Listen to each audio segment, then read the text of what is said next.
Hello, today is May 14th, 2016. I'm meeting with Mr. Dean Taylor at his home in Fort Collins, Colorado. My name is Brad Hoops. I'm the interviewer for the Northern Colorado Veterans History Project. Welcome, Dean, and thanks for sitting down today to tell your story. Well, thank you, Sam. Let's start out. When I was initially in the Army in '65, I knew that there was a war on, okay? But in my mind, this thing had been going on for years. Yeah. This was a, when they're talking to me about survival training, when I was an aggressor against the candidates in survival training, this was war. You know, that's what it's meant to duplicate. All the tortures that they used, the techniques they used, those were, and all the villages, they were all real. Mm. You know. So when we deployed, the 57th, we flew our aircraft out to San Francisco and Sacramento, I guess, and they put them on a ship, and then the 134th flew theirs out, and theirs were put on a ship, and then we were given time off. I had, just before we took the ships out to be mothballed for the tanker ride, we were down doing an operation with the Marines from Cherry Point and the 82nd, and one was aggressor, and the other was not the other, and we were flying the 82nd around, and we were flying into, I don't know what kind of grass it was. It wasn't bamboo by any means, but it was, if you landed flat in it, it would be all over the rotor head, you know. So you had to get down as low as you could and then let them get out. And it's Fort McLaren, and it was rainy, and it sucked. And I had to use my poncho and make a pup tent. So I did. It wasn't no big deal. I'd done it before. I must have had the only dry tent. We were on the side of a hill, and I made drainage all the way around it, and you know, a good branching, so it went around me, flooded the guy behind me. But I was in my sleeping bag, and the CQ runner comes over and he says, "Mr. Taylor?" I said, "Yes." He said, "CO wants to see you right away." I said, "Okay." So I got up, got my feet on, and cleaned myself up best I could. Went running up the hill in the rain, and he said, "Sit down, Mr. Taylor." I said, "Okay." "Thank you, sir." Sat down, and he says, pours a little brandy, about that much in 2 glasses, and he says, hands one to me, and he says, "Congratulations, you have a newborn son." Oh, wow. And so I never forget that. Wow. Oh, my. And then it was shortly thereafter that we deployed the aircraft, and we went overseas. He was 5 weeks old. I had 30 days. I got home after when he was about a week old. And Terry Tidball had a '67 Mustang fastback, high performance. He said, "Dean, why don't you take my car, and then just I'll land in Billings and pick up my car and drive up to Hamilton, Montana, where I live." I said, "Okay, that'll be fine, Terry." thank you. So I hauled ass in that thing. That was fun. It was broke in. But I got home and spent my time and went back.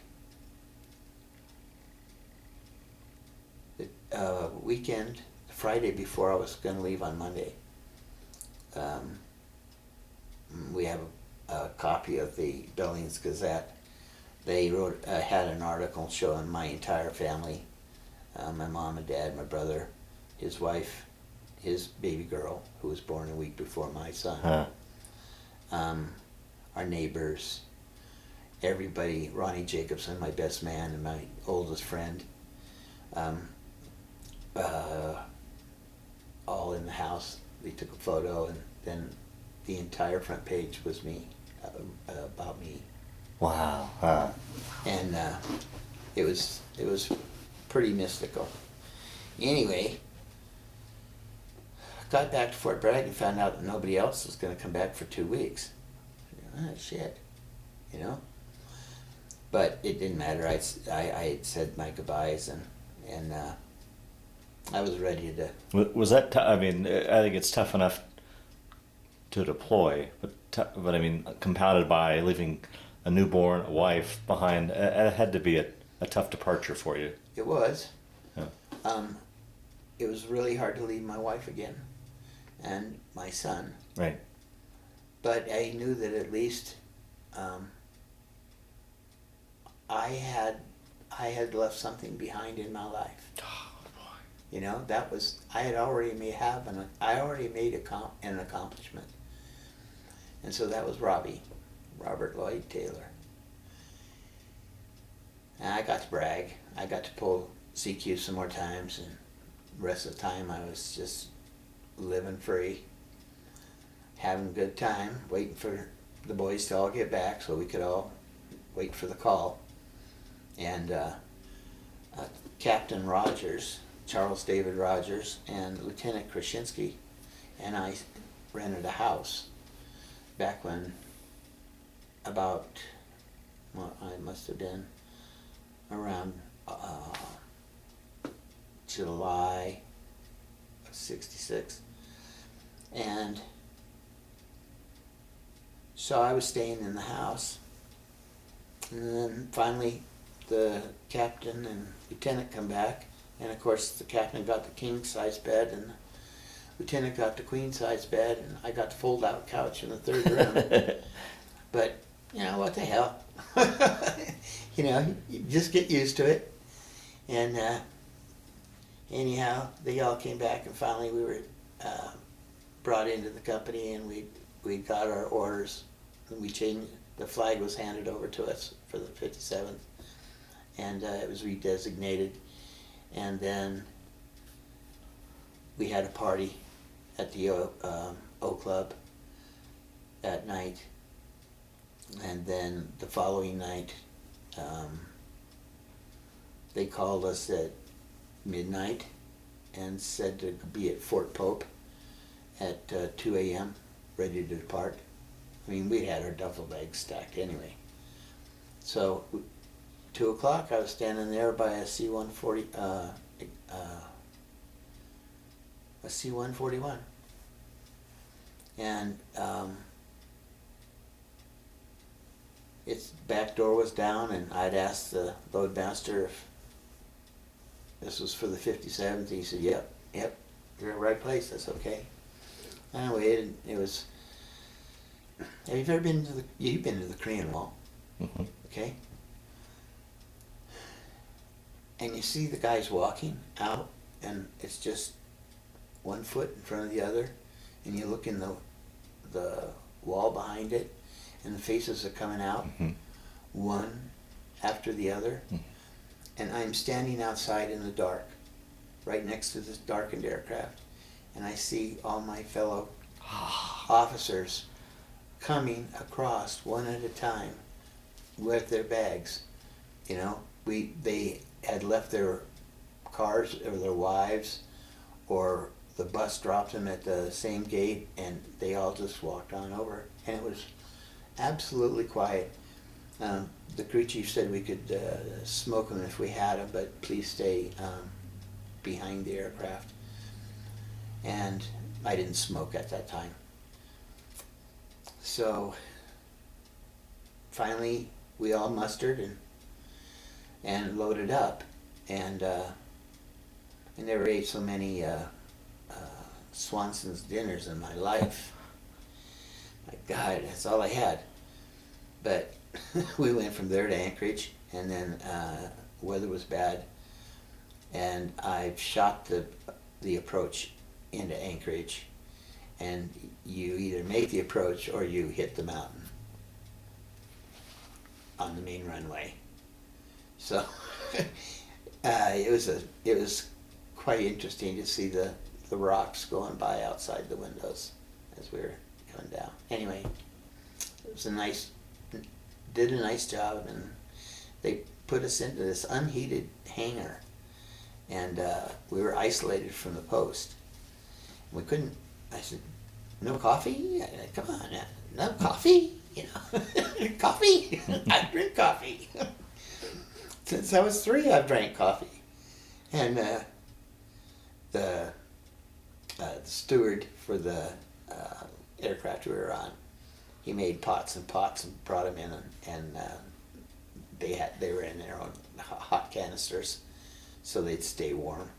And so we had coffee, and he brought in some cookies, and he kept us. We were there about 4.5 hours, just standing around or sitting on the ground, cold, ice cold ground, and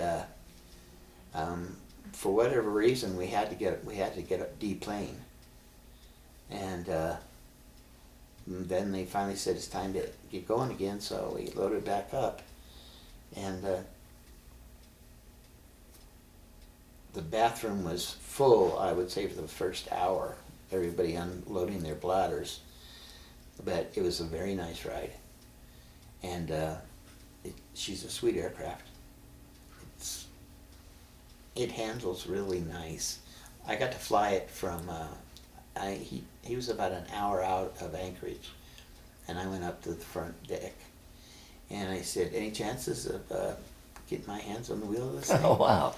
And Captain says, "Sure." I said, first officer, he told him, he says, go have something to eat, get some rest.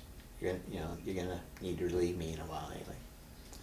So I got in the seat and buckled up, put the headset on. I was talking to the captain, and he says, "Okay, well, here's what you got to do. You know how to fly instruments?" I said, "Yeah, I've got about 300 hours." And he goes, "Okay, we're going to center up the HSI, and we're going to maintain an altitude of, what was it, 32,000? Something like that." And he said, "You don't have to do anything other than use the wheel trim or the manual wheel trim for attitude, and the yoke, keep the wings level." So I flew about 4 hours. Really? Huh. And we started getting in close, and the first officer came up, and the captain took my seat, and the first officer got in the captain's seat. We landed at Japan, N-word. Narita? Narita, yep. And we were on the ground there about 4 hours, and they had, we were on the military side, so there was a PX, and it was kind of open, you know. There were you could buy sandwiches and coffee, and cigarettes, stuff like that. So I got a cup of coffee, and I went into the TV room, and what's playing but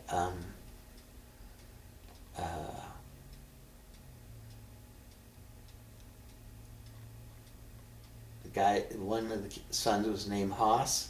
Oh, Bonanza? Bonanza, right? So Haas, who is this huge man, right?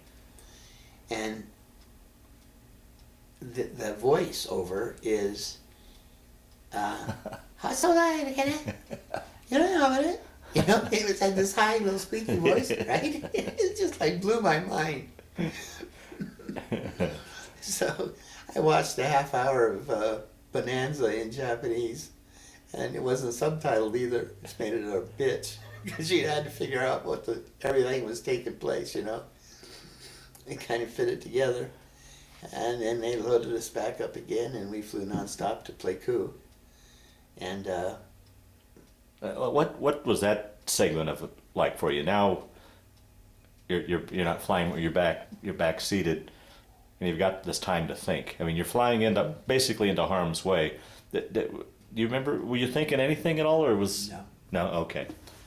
I was just trying to relax, and I couldn't wait for it to be over, because I knew that in the end, this day was going to be the start of something. Right. And I was kind of anxious for it to just get going. You know, but not overly anxious, right. You know, not to the point of agitation. And we made a very steep approach into Pleiku in that 141, and then he leveled it out and finished the last 3,000 feet on a ILS and touched down smoothly and everything. And we unloaded and we all got our bags. Okay. They brought over a bunch of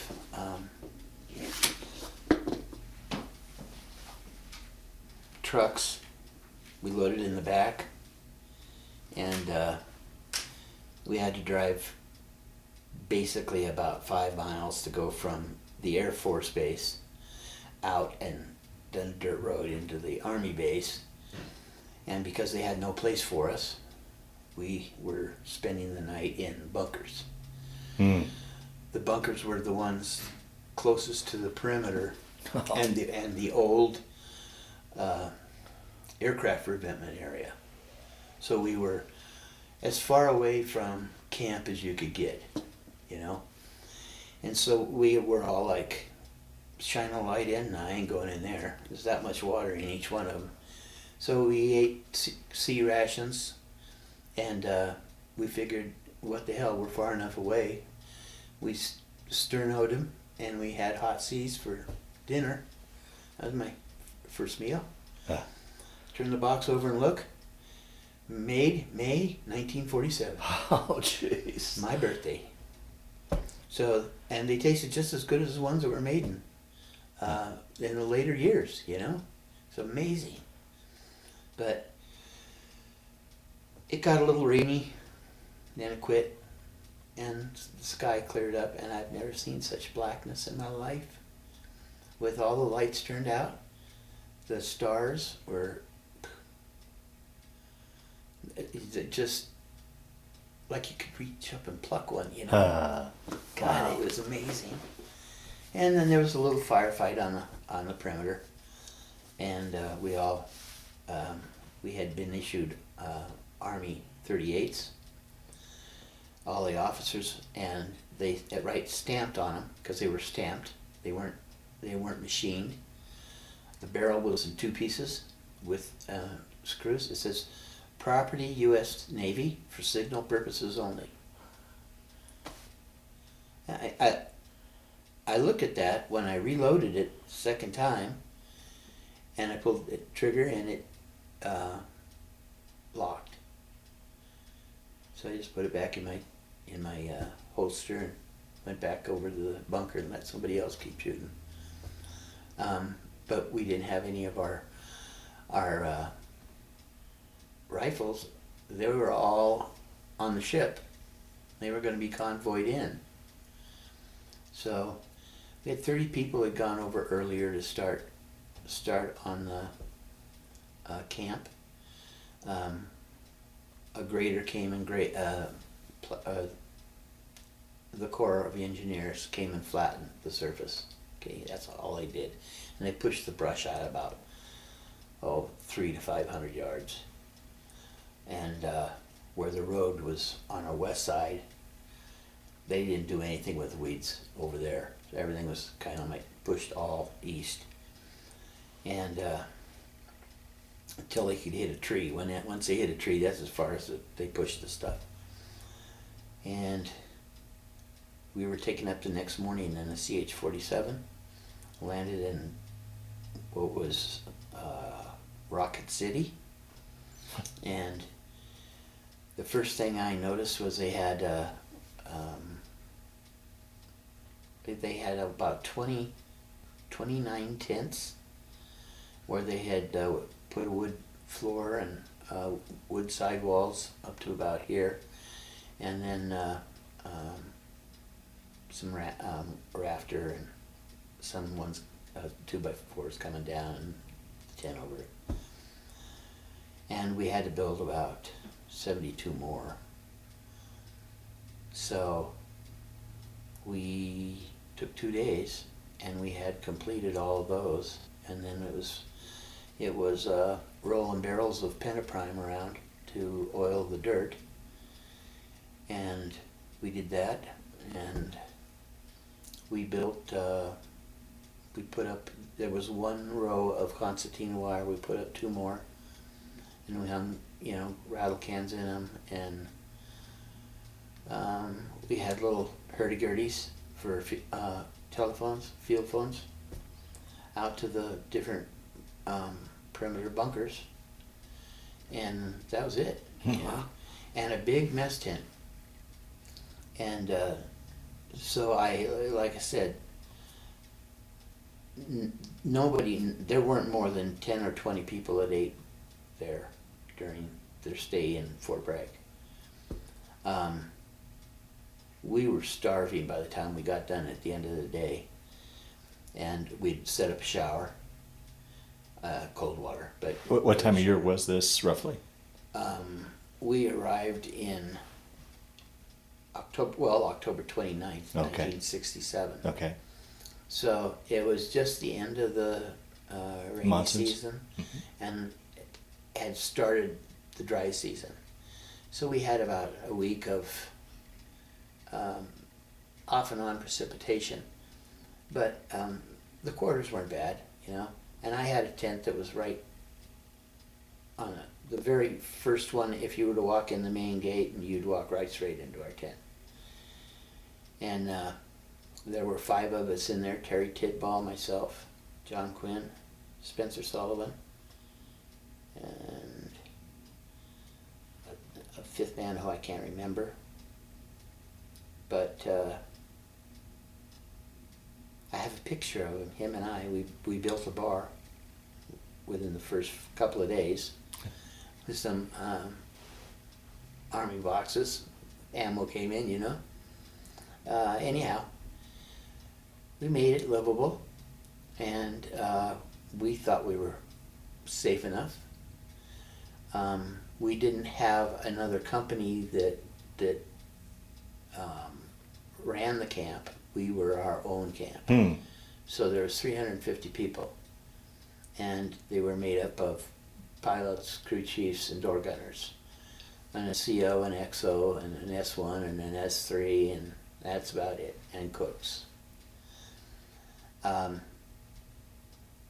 first night we got there, got ready to eat, I walked in the mess tent, my mind back at Fort Bragg, and I'm going, if these SOBs can't cook better on a field Right. stove, it's going to be a long year.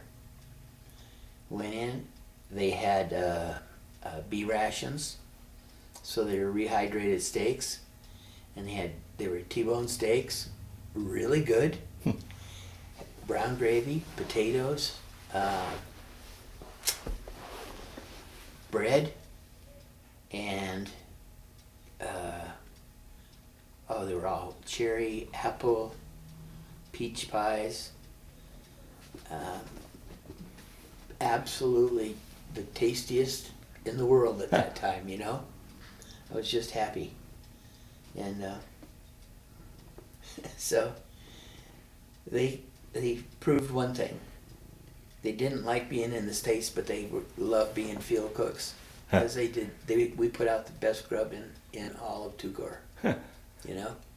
Never had any better. They had at Pleiku, which was our battalion headquarters, that was 48 kilometers south of us, and go between the mountains and down there. And they had some pretty good grub, but we had the best. We really did. If it was open. Problem was, I think they closed at about 8 o'clock, and I never retreat. I can't remember, but a few times I got to eat there. You know, we wouldn't get back until 10 at least. And we spent the month of November. We picked up the aircraft on the 8th of November, and Tom Carroll was my aircraft commander, and I flew with him the entire month, and then I was made aircraft commander the last few days of November. And then the Battle of Dak To started, and I was aircraft commander with 200 hours in country. Learn a lot really quick. Yeah, I'll bet. Oh boy. Learn a lot really quick.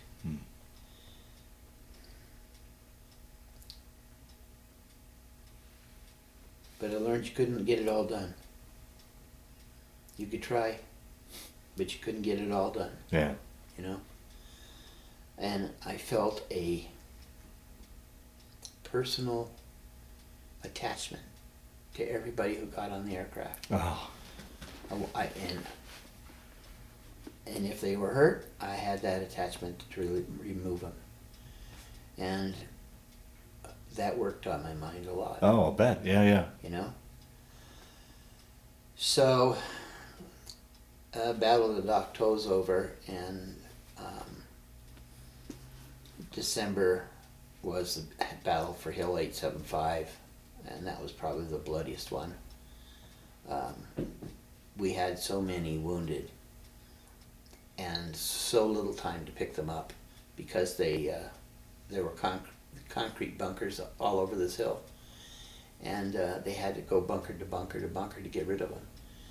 And 220 lost out of a company of 224.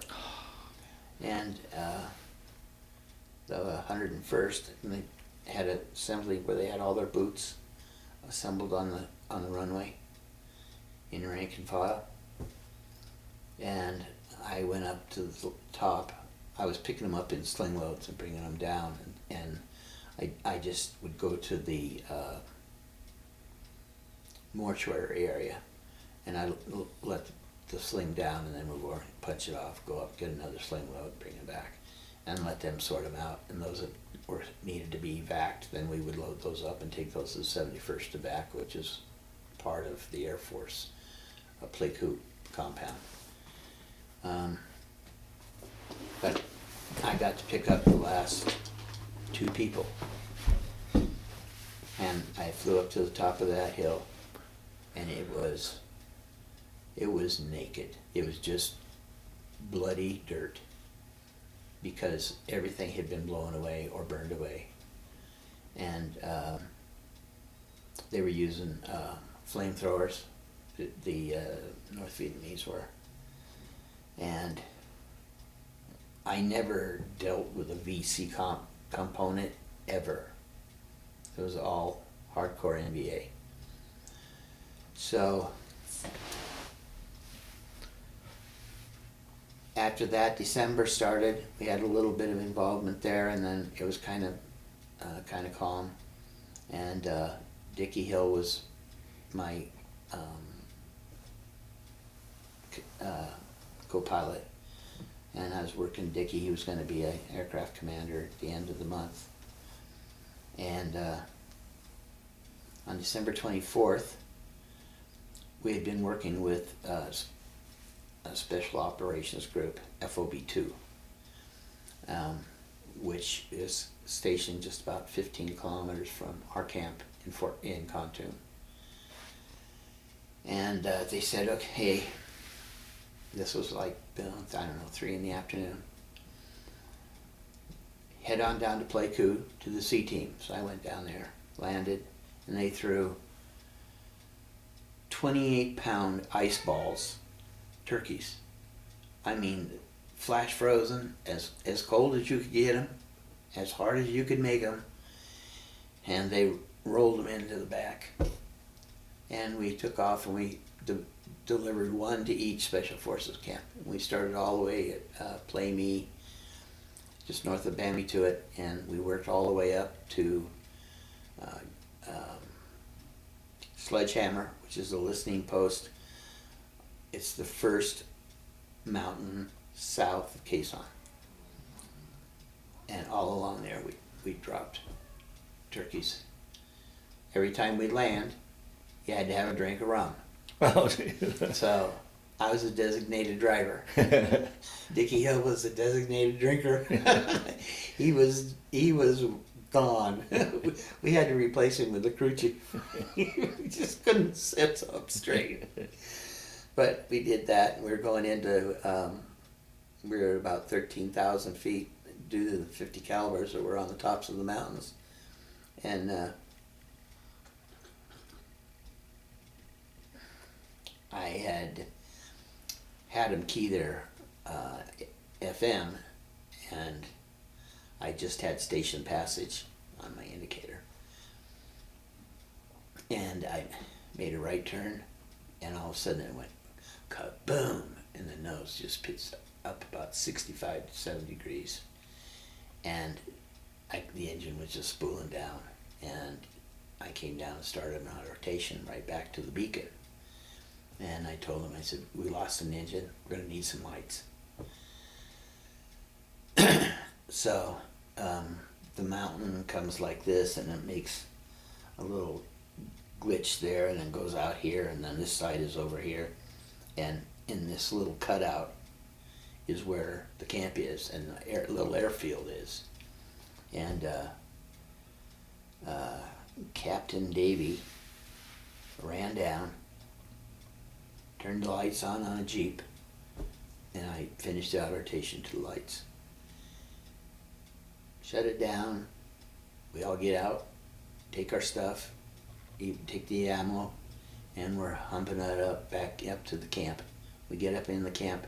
I realized Captain Davy is one of the twins, the Davy twins, that were with me at the holding facility waiting orders. One went to the OCS for tanker clankers, and the other one went to Special Forces. So once again, wow. my world came back to focus, right?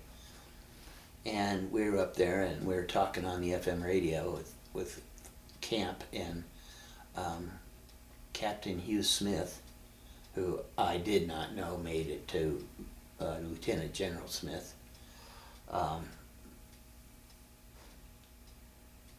said, "Oh bullshit! You didn't have you could have had an engine failure. Get in the aircraft and bring it back." I said, "Sir, you want this aircraft back tonight? You come get it. I'll be happy to let you. You can have it. I'll walk." So he brought out his aircraft, another one from one of the platoons, and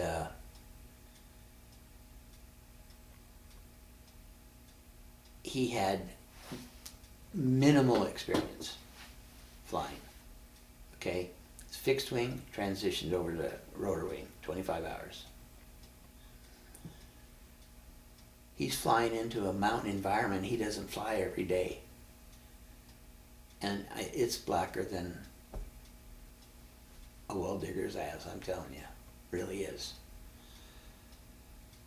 So he called and said he was over the area. Would turn on the lights for the runway.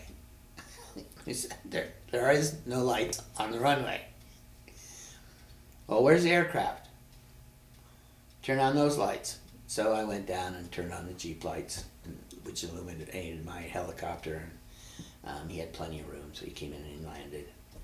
And they pulled filters and all kinds of things, and they couldn't see anything that would have made it quit. And I said, well, what about the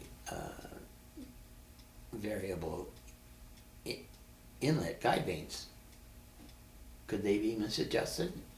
he says, well, how high were you? I said, 13,000. He goes, oh, hell yeah.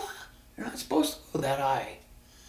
I said, okay, well, adjust them for an altitude of at least that, because when I leave here, I'm going to be at 13.5 getting over the mountains because there's nothing but 50s on the tops of these mountains. Oh, bullshit. I said, well, just get it done. If you want it flown, get it done. So he did. He said, okay, you follow me home. Right. He took off. I gave him a couple minutes, said goodbye to Captain Davy. And we cranked up and we took off. I could see his tail light. He's got the lights all going, flashing. I had my lights all out, and I took off and turned and went downriver, climbed on up, got up to my height, started going, and he says, okay, you got me? I said, yeah, I got you. All right, just keep following me. I said, okay, will do. Had the ADF cranked in for Khartoum, and I was on the approach into Khartoum, and I called starting the ADF approach to Khartoum. And he goes, oh, you can't be there yet. I said, well, actually, you are way the hell east. I said, I have no idea. Last time I saw you, you were over ptsd, which is northeast of Khartoum, about 35 miles. I said, and then your winking tail lights and winking side lights kind of disappeared. So I went on in and landed. He turned around, came back, shot the approach, and he landed. And then, not much was said. The engine tech came out and helped Rick, my crew chief, readjust the stator vanes so that they would be good to go at a higher elevation. Because we were probably 2,300 feet. I left all my maps, everything. When I left there, I had my duffel bag, my picture of my wife, a couple of, and I didn't bring any home, my pith helmet from the North Vietnamese captain that gave it to me, that we pulled up off of he'd been captured, actually gave up, I think. And my holster, which was for my .45, that Tom Carroll, who was my first AC, gave me when he de-rose to a different company. So,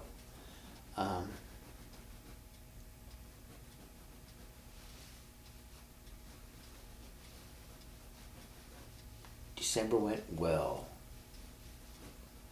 January, on the 10th of January, zappers lifted the concertina wire between two major bunkers with bamboo and slid underneath it, and they were planting C4, and they blew up 17 aircraft and 39 trucks. Oh, man. They blew up the cabs of the trucks, okay? I got to play when I was in the Pathfinders. On Saturday we had commander's call. Sometimes we'd play volleyball, other times we'd go out and blow up shit. Because the captain was a World War II Ranger, and he wanted to teach everything he could. So I learned how to use det cord and how to use C4 and how they sound. And, so when I heard it, I knew exactly what it was. And I told everybody out of the bunker, arm yourselves and go to the maintenance area. We've had there's people inside the compound. Get everybody out of the bunkers. And so I ran into the tactical operations office, which was right in front of my tent, and I announced my name, and I walked in and I took my .38 and I threw it in the dirt, grabbed a guy's M16 and 2 clips, And I said, First Sergeant, you've got 2 M60s in here. Deploy them outside where they can be some good, do some good. I said, I could throw a hand grenade into here. So could somebody else. So he got them out there, and he grabbed his M16, and I went to go around the last tent, which is our Cougar gunships tents, and I made a left turn and was standing from me to that camera from an NVA. Oh, jeez. And I was in my green underwear, my green sleeveless t-shirt, and my flip-flops, you know. I looked just like him, almost. And he turned around and ran, and I went around the other way. So I went around the tent on the left side, and I came upon him just as he was cutting back, and stitched him from his left side up all the way up to his right shoulder. And by then, First Sergeant was right behind me on the right side, and he did him again. And I don't know how many rounds we put in, but I don't think I missed. I know I didn't. Yeah. Mm. But they had all the pressure points tied off, and they were all high on Beetlejuice, and they were there to blow up shit. Yeah. But when you're using C4, you have to pack it so that it explodes in and not out. And they were just sticking it to the outsides of the fuel tanks on the trucks. They just go boom, big firecracker. Or throw them in the front and go boom and blow up the glass and all the instruments. They didn't really hurt anything other than the 19 people they killed that were in the maintenance area, and the 17 aircraft. They threw them in the cockpit, blew the whole front of the aircraft off.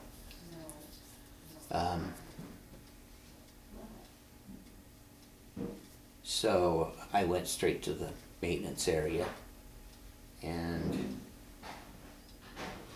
found a couple more that was still trying to blow up trucks. And there was a 4x4, little Dodge, little 4x4. Mm-hmm. And it started, and it hadn't been hit, and I backed it up to the maintenance area, and the maintenance officer had gotten down behind his desk, and it was one of those metal desks, and the North Vietnamese threw in a Chinese hand grenade, and it rolled across the floor and then blew up right in front of the sheet metal he was behind.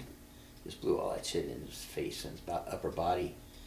But he was okay. I mean, he was breathing. And I said, we got to get him to the truck so I can take him over to the medic's tent. And so the two the maintenance people pulled the rest of the hinges off of the door. It had blown the door outward and kind of over. So they wiggled it a few times till they could get it free, and then we loaded him on that, slid him in the truck, and I drove him over to the medic's tent. And then drove back and just parked the vehicle in the lights, and then went back around and started hunting people. We ended up with we lost 19, they lost 14.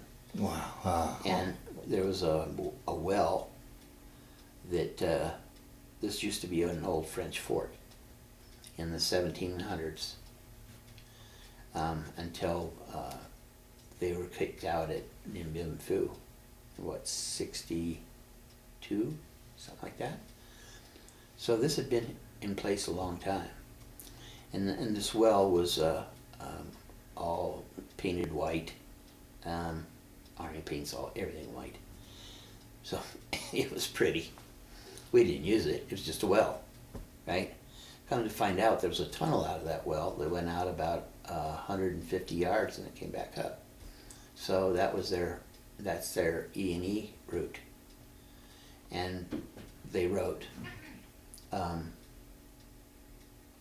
14 equals 19.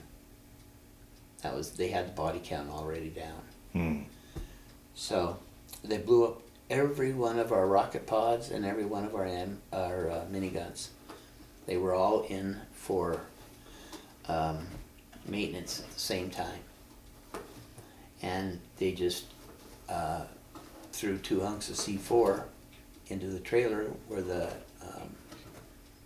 armament people were working on them, and blew up 4 people and all the armament. Hmm. We were still hunting people, looking for people who were missing when the sun came up. And I can remember walking over and looking down at the North Vietnamese that were all naked and laying and out, and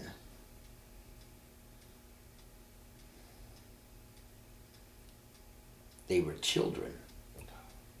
They were 15, 16 years. I know they look younger than they are, Yeah. but the IDs they had on them had them that they were about 16. And I didn't like that at all. So we found our last guy that was missing. He had gone to the bathroom, and we had screened in, and we had about 5, I think, or 6 crappers there, and we had so much ash that we had a hole dug, and we were dumping the burnt ash in this hole right next to the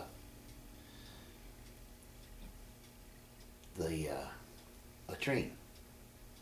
Well, he got up, a NVA, ran in the left door and went out the right door, and he held his AK-47 like this and just pulled the trigger and ran all the way through. The guy who was on there had diarrhea, so he just laid over, and it went over his head, and he had to shit. He just couldn't stop, and he had cramps. He couldn't get to his tent. He opened the door and jumped in the pit. And I don't know who it was that saw his hands doing this. And I said, we found him. Wow. Pulled him out of there. And he had made an air pocket for himself, but he was quite literally up to his head in burnt shit. And he was one lucky puppy. Huh. Because he couldn't have stayed there that long, very much longer. I mean, that was from 11 o'clock until 5:30. He had 6 hours of standing up, and having diarrhea and cramping stomach, and anywho, that was our benign opening to what was to come. We had, in January, the 52nd Aviation Battalion would rotate companies to fly the SOG operation for FOB2. And usually one platoon would get it for a week, and then another one for a week, and then they'd rotate them. Well, because we're in the mountains and we have an approach up here, they didn't want to waste any personnel flying into a mountain trying to get down to Pleiku. So we got it every day. And from January 1st through the time I left. We broke it up. First platoon would take it for a 2-week period, and then the second platoon would take it for a 2-week period, and then the first again, and then the second. We just rotated. And the guns basically our guns were our guns, and they went and did with whatever we were dealing with that day. They were part of it. So it was a good combination. It kept unity amongst everybody. We had to learn to accept the quality of the gunships and their placement of ammunition, because we were calling it, they were shooting rockets between our skids on approach. They couldn't do much other than put suppressive fire down, because almost all of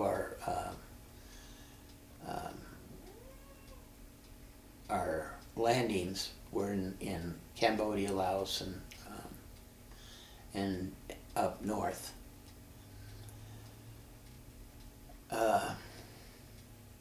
In Cambodia, there were like 4 places where you could actually touch the ground. Everyone else, you'd come in and you'd go to a spot you're supposed to, and you'd hover down through the trees until you could get down low enough to the ground that they could run up the skids and jump off onto a tree or something. So it was tight, and crew chief and gunner and the co-pilot all giving you directions. You can go back, straight back, 6 inches. Okay, stop. Move the tail to the left. A little more, stop. Okay, now we can back up again. And then we'd go down. And that was our, our way of life for week at a time, or 2 weeks at a time, whatever the rotation was. I think it was 2 weeks. And we always had at least 5 teams out. So that's 2 team leaders, both of them E6, E7s, E8s, and the rest were indigenous personnel. They were Thai police, they were Cambodian police, they were Montagnards, and they had a force of 300, and they lived in separate containment area where they had 10-foot high barbed wire and concertina across the top, and they had their families with them and everything. The special forces lived in a pretty good accommodations, actually, because they had all the ground support they needed. They just have the Mike Force go out and patrol the area around the camp. So some nights we stayed there. If we had teams that were actively close to being in trouble, we would tactically keep a flight team ready to go. That would be a lead aircraft, an empty aircraft to retrieve the bodies from the first one, and 2 guns. Then we would spend the night over there. Other than that, we'd go home. But then the Tet Offensive happened. Oh boy. And we'd been told, I'm going to back up a little bit. After January 10th, our security people were so wrapped tight that anything they heard was true. So they wanted all the aircraft evacuated. We would get home at 10 o'clock at night. The mess hall was closed. The only things there are some hard-boiled eggs and scotch. So you'd have some scotch and a hard-boiled egg and start a poker game, and then somebody, a runner, would come in and say, all aircraft commanders and crew chiefs to the aircraft, and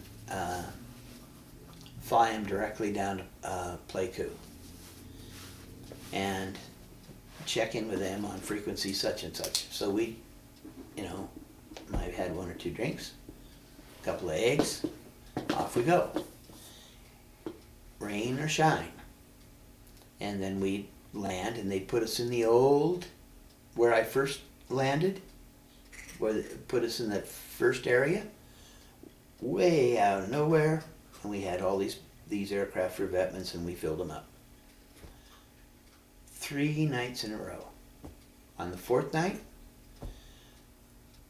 they mortared our aircraft in the revetment area. So all but one got airborne. That one had to be fixed by the maintenance the maintenance company that was on the field, and then it came home. So coming up the next night, same shit. Everybody evacuate to Campanari, which is the 4th Infantry Division, and it's about 25 kilometers further south. So we all get up and we go over there, and we land inside, put them in the revetments, and I led the 1st platoon, and we secured our aircraft, and I got out and I met this major who was walking towards me, and he said, Mr. Taylor, if you would have yourself and your crew chief take your weapons and turn them into the armor, and you can pick them up on the morning before you leave. And I said, I'm not letting go of my gun. Sorry. We cranked them all up. We flew outside their fence in this nice grassy area. It must have ran for 100 miles.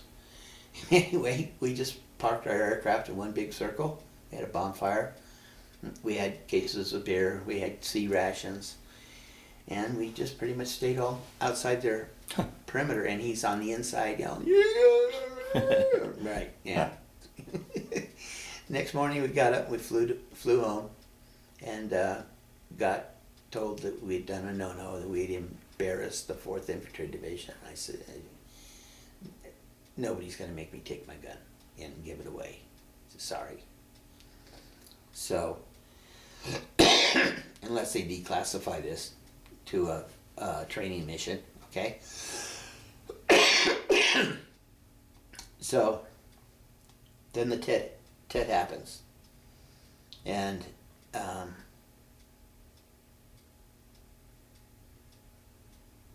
I was wound tighter than a rubber band, but it was fine. I had one a bunker with my crew chief and my gunner, and on the left.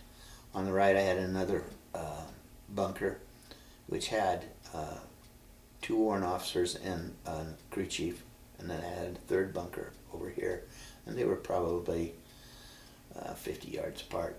And so on top of one of the revetments I built a little bunker for just me, and I had my M79 and my my M16, which I wasn't really happy about. They hadn't modified the gas chambers yet, and so it would double feed, and we had a lot of. And when it does that, you have to tear the whole damn thing apart, take the one out, put it back together, slap in the clip, and hope it just starts running. So we put it. They told us to just leave it on single fire, and semi-automatic, and that worked pretty well. But pretty well isn't good enough. Yeah. So I bought my own gun, and the first one I bought was a 9mm French assault rifle, and then I traded that for a grease gun, and then because they had about the same cycle rate, but the other one was rusty, and I didn't like it. And then I got a brand new Thompson submachine gun in a crate in creosote. Never been used. And I took a good week to get that thing all clean and sweet. I took it to the armorer, and he looked at it, and he says, "You fired this thing yet?" I said, "Nope." He said, "Well, you want to sell it?" I said, "Yep." I said, "It's way too heavy, and I just don't want it, So I paid $600 and I got $800, so I was a happy man. Then I bought a folding stock M2, folding stock carbine. And that was my favorite gun after that. And then Tet, and this was all between the 10th and the 30th. And Tet happened, and I used the M16 and the M79 that I had. And I had had an experience with a captain who had rotated in January with the company. And he was in the 1st platoon. And Captain Rogers said, Mr. Taylor, I'm going to have to let Lieutenant Rhodes take over, and because he needs the leadership experience. He said, so I want you to make it, get him ready and make him an aircraft commander. Well, we were working out of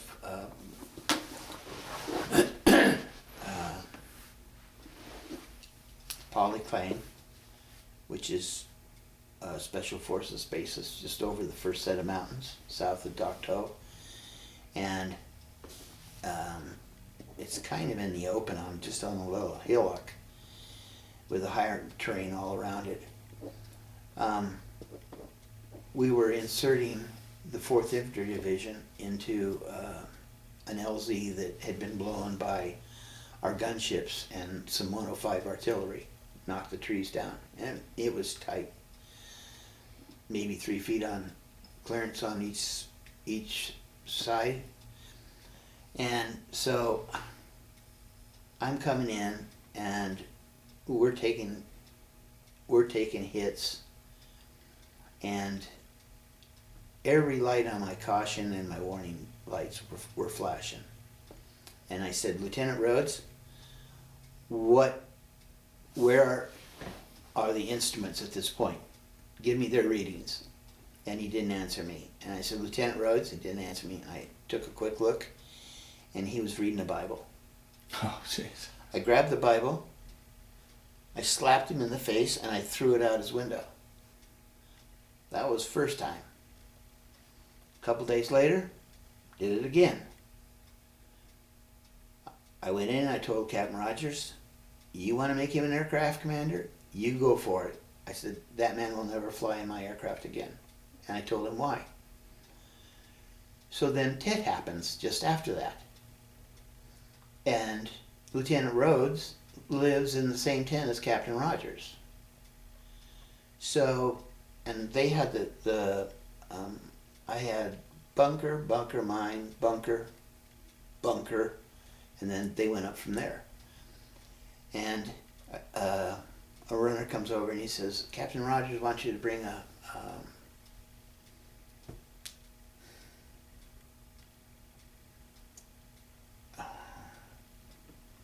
we had a collapsible litter. Go get a collapsible litter. We're going to need one tonight. I said, fine. So I went and got one. I was supposed to get Lieutenant Rhodes. He hadn't reported yet. Well, it had only been going on for about 2.5 hours. So I ran back, got the litter together, went into Captain Rogers' tent, and at the very back, the Green Army blanket was all the way to the floor. And I go over there and I lift it up, and there's Lieutenant Rogers with a candle and his Bible. And I smashed his candle, stomped on it, kicked the Bible out of his hands, grabbed him by the hair, pulled him out from underneath there, and I said, start crawling. What? I said, start crawling and head out to your place in the bunkers. And I kicked him in the butt and made him crawl all the freaking way as fast as he could. And he, right up to Captain Rogers, I said, Rogers, he's here. Captain Rogers came out, he said, well, why is he on his hands and knees? I said, that's how I found him, in a prayer position, under his bed in your tent. I said, there you go. There's your aircraft commander. And so then the rest of it was just fight and shoot back. And we had a Davy Eisenhower III was a track commander. and they had already left Pleiku, Pleiku, and were headed north to us when about 11 o'clock the shit hit the fan. So they just kept coming. And they pulled up and they asked where we wanted them. We wanted them on the northwest corner. So they pulled up there and they dug themselves in. And it was Flechette City out of all those tubes. And had they not been there, we would have been overrun. Oh boy, wow. You know? And finally, fourth night,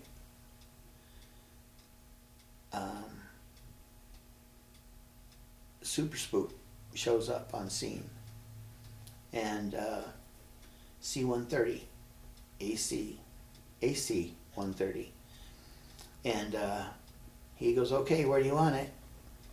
And we said, everything east of our perimeter to the water. That's about a mile and a half.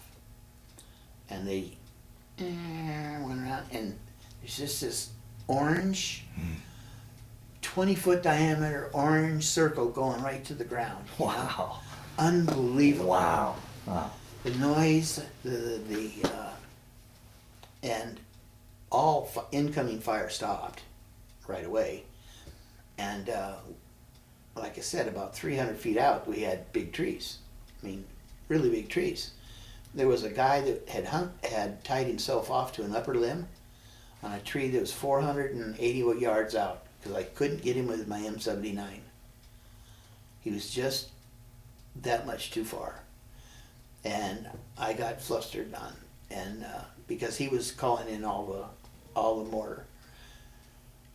So I lifted the concertina wire and I swiveled out about 10 feet and sat there and I shot off 2 HE rounds, and they were in the area, and I fired a Willie Pete, and all I saw was a white explosion and a top half hanging from the rope. Oh man. And then I snuck back in. I was impressed with myself that day. That was, I knew he was the one that was calling it in. I couldn't hit him with a rifle because you couldn't see him at night. And whenever a flare would pop, he'd go behind the tree. So I had to wait till it was dark and figure where he's at. So I did a little stick positioning on top of my little revetment so I could just lay the thing in the Y, and it was right there. And that got close. And then when I knew where he actually was, then it was just easy enough to go out there and have him drop a flare. When the flare went off, take him out. But nobody got inside a perimeter. Wow. Nobody was seriously injured in our perimeter. Our executive officer wanted a mobile bunker. So he took a 5-ton truck and built this huge bunker on it, sandbag bunker, reinforced with steel plating, and then more sandbags. But it was too claustrophobic for him. So he had gun ports made that were this high and 8 feet long on each side. Well, that's like a picture window, right? He drove up, and they'd been online firing the M60s out through that huge window, and about 5 minutes is all they got, and a B-40 went right inside, blue going out the other side, and busted the gunner and the major's eardrums and put shrapnel in the young man's ass. Huh. And that was the extent of the wounding. We had one crew chief in a gunship. The guns would literally load. They would put about 20 minutes of fuel on. They'd totally load it with ammo and rockets. Take off, start firing, make the turn, climb out, get high, dive in, and make a run all the way around the perimeter. And then they'd land, do it again. And I think we went through something like 7 sets of rotor blades on one gunship, because the CO had only let one go airborne and do it. And that crew chief was sitting on his chicken plate, and a round went through it and just kind of took out the right cheek of his butt. But it wasn't a life or death situation. It was a through and through. So, yeah, that was Tet. It was a lot of spent ammunition and a lot of anxiety. But no, I never felt fear. No? I felt anger.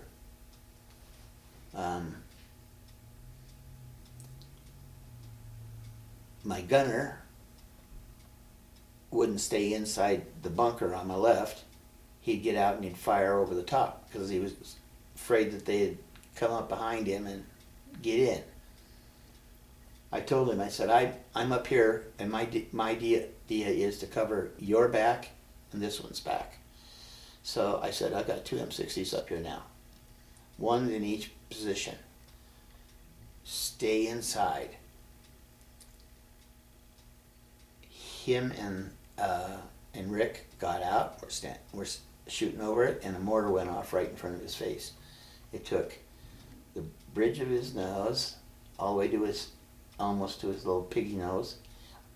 Just took that out, and then his left cheek. It tore it all like this, but it didn't do any bone damage. And then there was some exit shrapnel over here, and I got down and ran over, and Rick was putting a big a Kotex pad patch on his cheek, and he tied him off, and he said, "Am I okay? Am I okay?" I said, "Blankenship, you're gonna be fine." I said, "You got a little flesh wound. You got a little bleeding, but it's nothing major. You're going to be okay."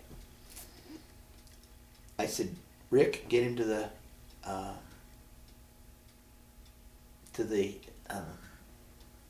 main medical tent." Mm-hmm. And he said, "No, sir. Why don't you take him, and I'll stay here because I have the M60s." I said, "Okay." I said, "And stay inside." So I took him over there, and we were doing just fine walking along in the dark when he put his hand inside to feel for his cheek, and there was no cheek. Oh, jeez. And he just went bananas. And so we scuffled a little bit, and he ended up getting drugged about 50 yards to the end. And I got some medics to come out and pick him up and take him in. And the doctor says, "Do you know how to sew?" I said, "Yeah." He said, "Do you know how to make a stitch?" I said, "Yeah." I said, "But show me again. Give me an upper." He said, "Did it a couple. I did a couple." He said, "Clean that wound. I'll have a medic working on him cleaning it." And he said, "This one over here is clean. It's got an arm wound." He said, It's fairly deep. Start inside, do a row, then the top row." Okay. Oh, wow. So for about 3 hours on the first night, I was, I did surgery before my son, who's a ENT, you know, age 20. Wow. That was, there was just so much. I was treated like I was the oldest person there, okay? Flight-wise, I was. Age-wise, I wasn't. It isn't until we got together in a company gathering in '95, and then I went this year, well, last year, in August, that I realized that Spencer Sullivan, who was across the hall from me, can walk, and what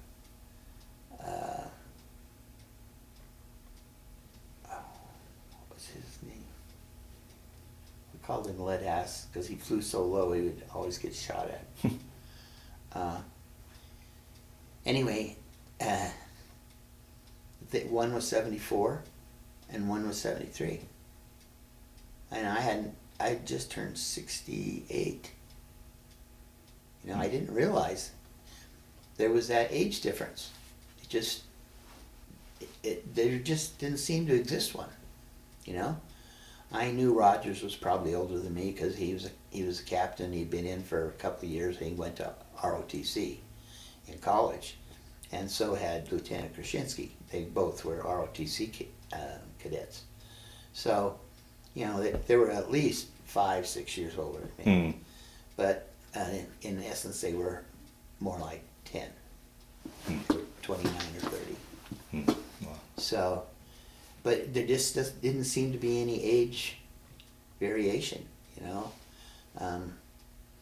When they blew up our 17 aircraft, Tom Carroll and I and a bunch of other guys flew in a C-123 down to Cameron Bay, where we picked up the new aircraft. They were our old aircraft with new front ends put on them. And so we had the original aircraft back. And there was one that was a brand new one, 138 or 139, that had zero, it had test flight hours on it only. That was it. And so we got, we took those from Cameron, we flew up to Nha Trang, we spent the night at Nha Trang, and I ran into Schweizer, who was my roommate with Tiefer. And he said, oh yeah, my company owns this house and we get to come here every 30 days for 3 days. You know, and they had a maid and a cook that just took care of all the needs of the house. And so we spent the night there, and they gave us permission to spend another day. So I hung out with him and Dickie Hill and Leroy Bomber that time. Dickie Hill went to the guns January 1st, and I got Leroy Bomber. Twiggy. He, tall, skinny kid, big ears. Looked like he was about 15 to me, you know. He looked younger than me. So, Twiggy drove me crazy. Whenever he would be landing in making an approach into the trees, I had him hug my side so that I knew that he was clear on his side. And I mean, he just didn't have it. He had no smoothness. It was, you know? And yeah, you can fly it like that, and it'll sit there and shudder along, but it takes tremendous amount more power than if you're smooth. And I was just beyond myself. And I said to Tom Carroll, who had been my advisor and leader, I said, Tom, how do you deal with this crap? He said, you mean how did I deal with you? I said, yeah. He said, I smoked. I said, yeah, okay.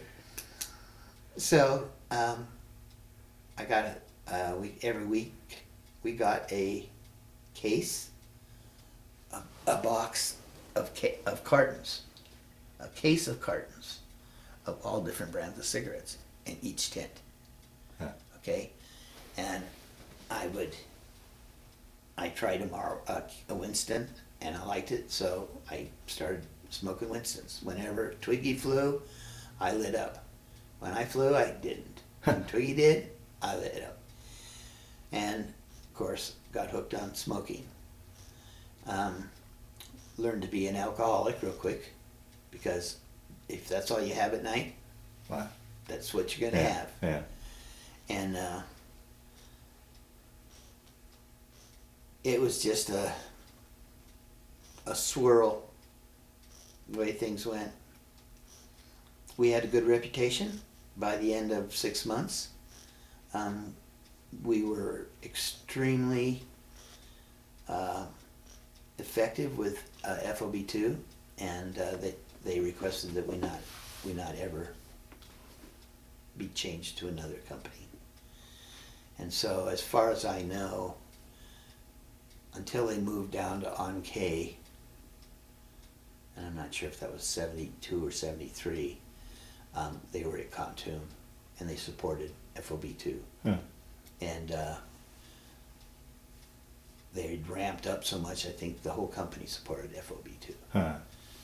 So, but we got to meet some of the guys from the special forces that we actually put in at our first get together. Really? Oh wow! Oh wow! And that was very fun. I'll bet. You know? Yeah. That was very emotional for me. I'll bet.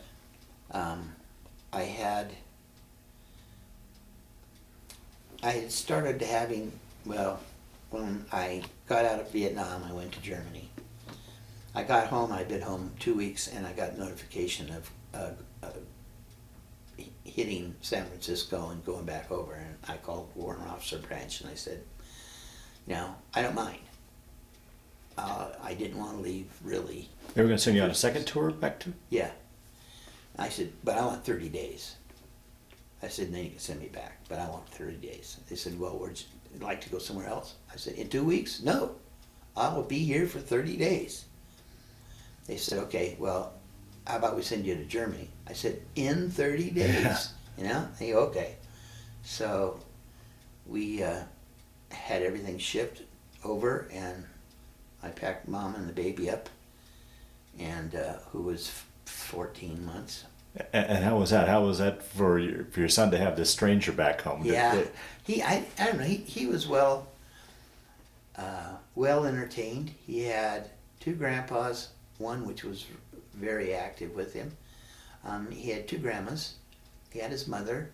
He had my brother and his wife, and their daughter, who was his age. Right. So he didn't lack for anything. But I mean, as far as when you get home and here's a stranger coming into his world, did it take long for him to warm up to you? And no. Oh, good, good. No. After 6 months at home, a friend of mine who was in charge of the shop platoon in Germany, Don Werner, he called me up and he says, I'm flying for a company called Carson Helicopters. And he said, they need another pilot. Would you like to come out for an interview? And I said, oh, geez, yeah. At the time, how was that transition? Sorry to interrupt your story, but how was that transition after 5 years in the service, and particularly what you'd been through, transitioning back to civilian life? Was it much of an adjustment for you? It was a horrible adjustment. Was it? Yeah. I would get up at 11 o'clock at night, and I would vacate my father-in-law's basement, and I would get in my car and I would drive until 4, and then I'd come home, and then I would sit down and or go to bed, get up with my wife, and she always wanted to know where I went, and I just had to get out because those were the hours that we always got hit, and there wasn't anything I could do here. Oh my gosh! So that continued until probably 10 years ago. Really? Yeah. At our other house, I had bushes out from the foundation, and I would go out every night that I was home, and I would I patrol around the house. Then I'd get in the hot tub, go to sleep, wake up when I got cold, go to bed. You know? It's just some things you don't get over. Yeah, right. Fair enough. I had I had guardian angels that just were phenomenal. I would see an inbound rocket before it was even visual, and I knew where it was going to hit. And I went and I pushed my crew chief and my door gunner into their bunker, and I was just going in, and it went off right behind me. I saw one coming, going to hit a fuel truck up at the end of the revetments. I ran up there, and Chris was fueling his Charlie model, and I disengaged the PTO, put it in gear, and I drove his double tanker off and around, pulled the hose out of his hand, and drove it clear around over to the the west side of his revetment area. And he was standing up just screaming at me, and a rocket came in and took out the ground right where. So you're visualizing these things way long before they happen. Wow. I had another time I was asleep, and I just woke up just like that, and I knew that a mortar was going to go through the officers club, and just in my underwear, I ran over there. I opened the door, and I said, everybody, there were 20 people around our game table playing poker for money. I said, everybody, drop your cards, your money, and get out now. And everybody did it, which surprised the hell out of me. I mean, they didn't, well, what about, no, Yeah. There was none of that. They just did. And as I shut the door, an 82 millimeter mortar went through the tin roof and right through the center of that table and blew it up. So there were a number of things that play on your mind. Yeah. That, one, help you get through life. Right. Two, help you get through military life and a conflict. And I thought they were done. So going back, you talked about took about 10 years to get, or 10 years ago that you stopped having nightmares and such. What do you think brought that on to ease that? Drugs. Oh, really? Mm-hmm. I still have periods when I will feel like I can stand and see it when it's happening. This blackness, like oil, flowing up over my feet and my ankles and my shins and my clothing, and right on up over my head and my face and my hands.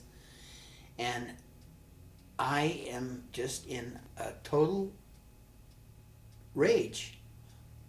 I told my wife to get out of the room while I leave the house, because I wanted to physically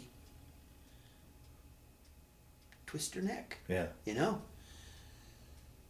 That happens when it's going to happen. And what's the trigger? I don't know. Me and the shrink's been trying to figure that out. But I didn't have any nightmarish things. Yeah, I did. But I just thought they were part of, what was being asked to be done. Okay? They load 5 guys in. They've been in a bomb crater, and the North Vietnamese poured gas on them and lit them on fire. That was to entice the rest of the company to come forward. It was a trap.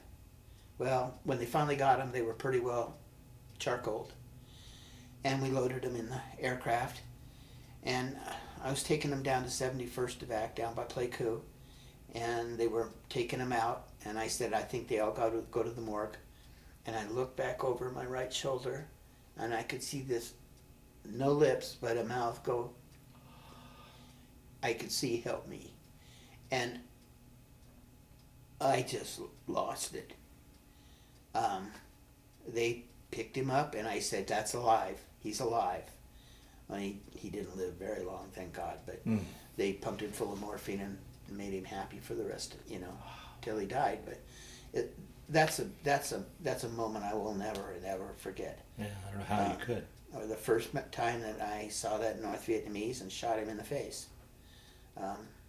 Those stay with you. Those you don't get to have a free pass on. Crashing. I'd never lost control of an aircraft in my life, except that one. And Captain Rogers was flying it. He was co-pilot, and he was my commander, my platoon leader. But he was like a gorilla, And we're at about 450 feet, just coming over the tops of the trees, and we're going to go down into these two bomb craters that had been created by daisy cutters. And they dropped two side by side. And so we had plenty of room, and all of a sudden, from the right, we just started taking very intense fire, and the tail rotor went out, and we started spinning. And he said, "You got it." Now, I took it, and he reached over and locked his inertial harness, and I didn't have time because I was being thrown to the outside, and I did. I felt like, I was feeling these G-forces. Anyway, I kept the engine on as long until it finally was shot too, and we went down and crashed on the lip of this depression. And the lip, I either stuck it there, or we roll in, or we'd roll downhill to where the North Vietnamese were. So I put it on the left side of the nose like this, and then it collapsed this way, and the tail boom folded over this way, and we sat there.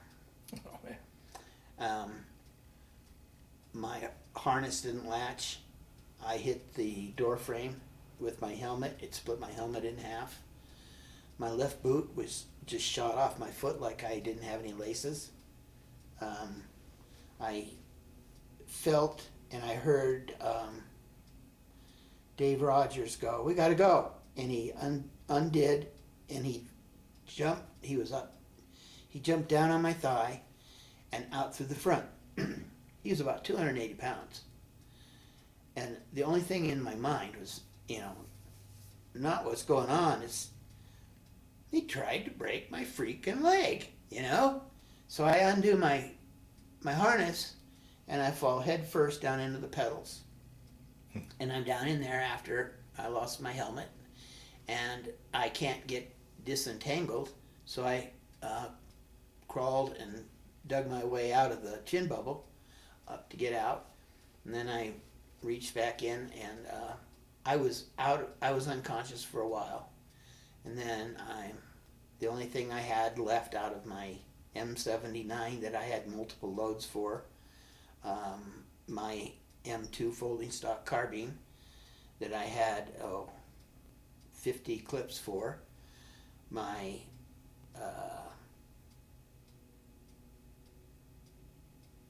M16, which I hated, and I had one clip in it, and that's the only clip I had. The rest of them, I don't know where they went. They all disappeared forward into the M2 went right straight into a panel, and it looked like, if you looked at it from the top, here was the barrel, and it came like this, and then went around it, and then like that. It didn't even distort the aluminum, It was just created that way. So that's something you don't forget. And being unconscious all that day, and having somebody wake me up and say, "Sir, the fuel's running out of the aircraft." Okay. And I'd run up there. I shut the fuel valves and the igniters off and the master switch off. Then I ran back down, and I passed out again. And then he woke me again, and he said, "There's an engine fire." And I said, "Oh, Christ." So I go up there, used a fire extinguisher and shot it down the tailpipe. And then I saw my crew chief was there. So I went back in and around, and I said, Chief, leave that gun alone. Just come with me. Just come with me now. We got to get out of here. And I turned around, and I was not stable, so I was hanging on to everything, crawling out of that aircraft another time. And when I got down to the bottom of the hill, I said to the team sergeant, I said, crew chief's still in there, still trying to get his bent gun out of the locks. I don't know what's wrong. I think he probably took a hit in the head, and I went night-night. And then they woke me up and carried me up the hill for the extraction. Apparently, Captain Rogers, when they told him that the crew chief was still there, actually made a command decision for a captain, and he dug him out. His feet were underneath. And but I don't ever remember seeing him after that. But those things, yeah, they all stick with you. Oh, sure. I don't know why they wouldn't. Yeah. Yeah.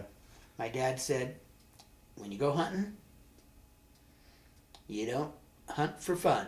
So if you can't eat it, don't shoot it. And I used to keep pretty much our 22 cubic foot freezer full of bunnies, and that would last through the summer. Him and I and my brother had been out hunting all day and really hadn't seen any bunnies, which was really odd. And I saw this crow sitting up in a tree, so I popped its head off and it fell down. Dumb thing to do. So we finished our hunt and we're coming back towards the car. Dad says, go get your dinner. And I knew exactly what he meant. So I went over and picked up the crow and I brought it to the car and I skinned it, gutted it, and washed it in the creek and threw it in the trunk. I said, okay, we're ready. Went home and Mom says, how do you want it cooked? And I said, fried. So she battered it and fried it in a pan, cast iron pan. You know, crow doesn't taste any different than chicken. Oh, is that right? Yeah, it's like any bird. So, but growing up that way and having to shoot people are conflicting morals. Sure. Yeah. And that is the biggest thing that causes me my mental anguish. It's not the fearful moments. It's not the things like that, because I made it through. Okay, really tough flights, made them through. But yeah, when it came to dealing with death and being the dealer of death, right. I found that very difficult. That was it took me till I was 35 years old. No, I take that back. I was 30 years old. My daughter was born and I was in college. And I was writing a paper on the My Lai massacre. And I was taking it from the standpoint of the fact that, yeah, it happened. Nobody denies it. But what had happened to the captain in the 2 weeks before? Well, he lost his whole command. Basically, most of them.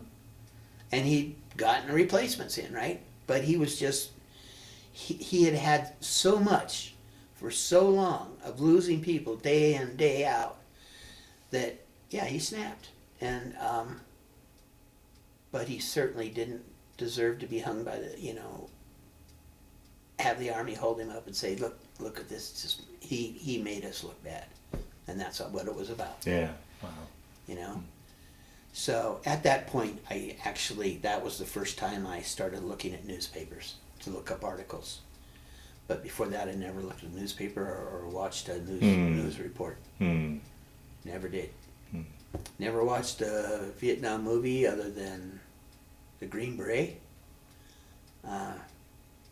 which I had a very fond memory of because that's what we did. But as years have gone, I've been able to be more objective, see things more objectively, and John Wasson and I were up in Edmonton. This has been, I don't know, 5 years ago, and Tears of the Sun was a movie about a SEAL team that went into Africa to save the doctor and his wife, and they wouldn't leave without all these people, and so they're escorting them out, and all the atrocities that are happening, you know, along the way by the African government. When they got in their last firefight, I was just trembling. It was so real. Oh, wow. They managed to capture the element of what a round sounded like going by your head, or smacking a tree right next to you, or a grenade going off, and shrapnel going every which way. I mean, the sights and sounds in that theater were so real. I was unbelievable. Wow. I just was just a nut job. And John looked at me and he said, "I apologize, Dean. I didn't think it would be that bad." And I said, "What the hell? What do you say we go get some Vietnamese food?" So we went down to the food court and had Vietnamese. And then that just kind of put that hair to rest. Huh. What are your thoughts back then, and now that you've had 45, 50 years to chew on it, your thoughts on the Vietnam War itself and our involvement? I feel the same way I did when I got there. We were there to help the South Vietnamese. Had we been allowed to help the South Vietnamese in to our unit's capability, to our personal capabilities, we would have stomped out North Vietnam. With all the restraints that were put on by Congress, by a lying president who said, "We are not, nor have we ever been, nor shall we be in Cambodia or Laos." I was shot down 40 Ks into Cambodia, okay? I met a 5th Special Forces member who was there in 60, 61, 62, 63, 64. They worked solely in Cambodia and Laos, right? Just too much lies, too much hype. They hyped us up, and then they had no idea how to deal with the younger generation who was looking at having to come into the war because they were now eligible for the draft, you know.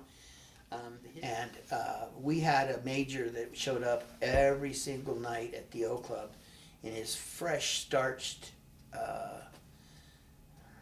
fatigues with his sleeves rolled up just perfectly and this flat little hat, this little major emblem, and he would tell us how bad all these things were and that we needed to really help. I didn't need him to pump me up. You know, every day was a new job. We did it. That pumped me up. We had a runner run into from one of the mountain yard villages about 30 Ks north of us. At about 10 o'clock at night, he made it into our compound. And through an interpreter, we found out that the North Vietnamese had been there since noon. And they'd stolen all their rice, all their corn. They were chopping the right hand and the left foot off of each male, no matter how old, and then they would burn them in the fire, you know, to cauterize them.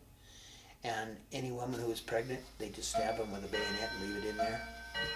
They burned all the women's breasts, all the girls' breasts, so they couldn't lactate, because they wouldn't give them all their food. I'm assuming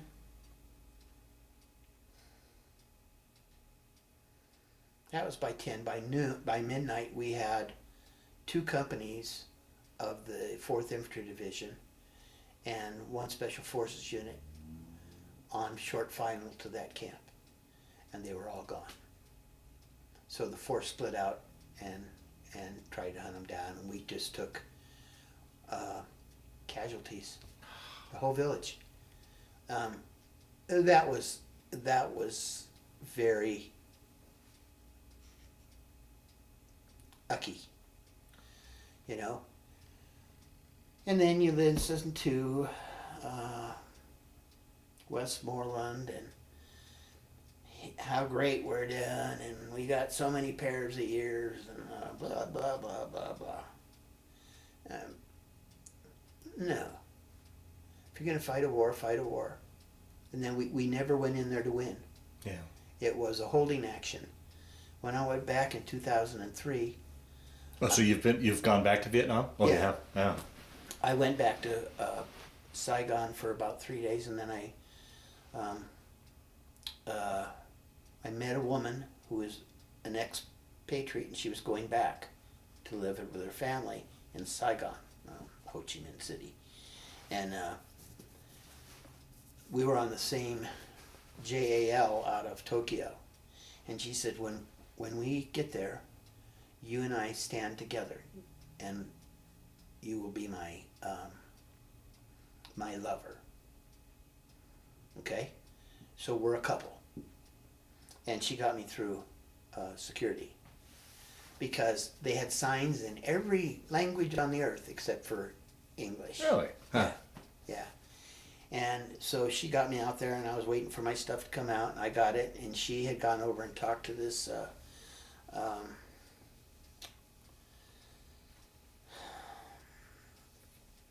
person who was representing this hotel, and she said she got me 3 nights with the 4th night free at $175 a night. Is that okay? I said, yeah, it's fine. I don't plan on being in Saigon that long, and it's a brand new hotel. So got me put my backpack on, grabbed me a motor scooter, and hung on for dear life because my backpack weighed more than me. And I was, if he didn't let go of those handlebars, we're both going off the back. And he got me downtown and pulled up, and I went in, and it was late in the evening. I checked in, and they were very gracious. I had a wonderful time there. I had 2 books I wanted to read. I read both of them the 4 days I was there. And I'd go down in the morning and have the morning buffet, and then I would just stay there eating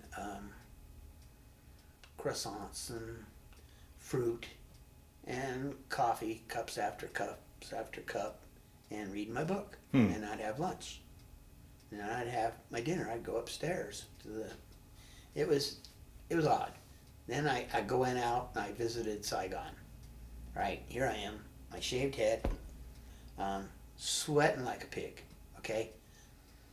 I knew I was really needing some water. I went into this bar, and I sat down, and the little girl comes to me and she says, "Oh, you need towel." I said, "I need water." She said, "I get you towel and water." So she came back and she wiped my head until it was dry, and I just kept slamming back water. And I was probably a half-hour walk from the motel, and it was, oh God, it was hot. Anyway, I got back there. I took a bunch of pictures and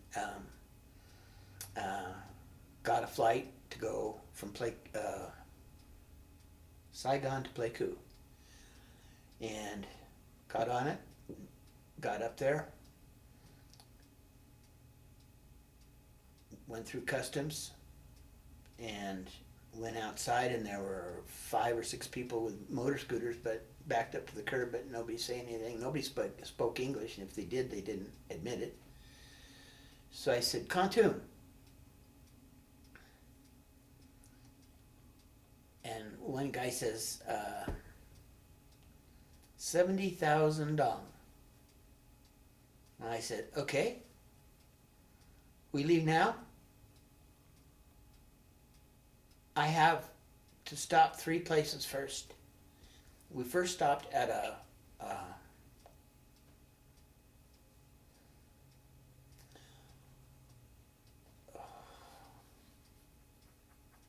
pharmacy. And then he went in there and he talked to the man, and then he came back out. And then we drove over to this other place, which was a cafe, and he went in and he talked to a woman, and then he came out. And then we went over to his house, and he ran in and he got his hat. And then he came out, and then we left.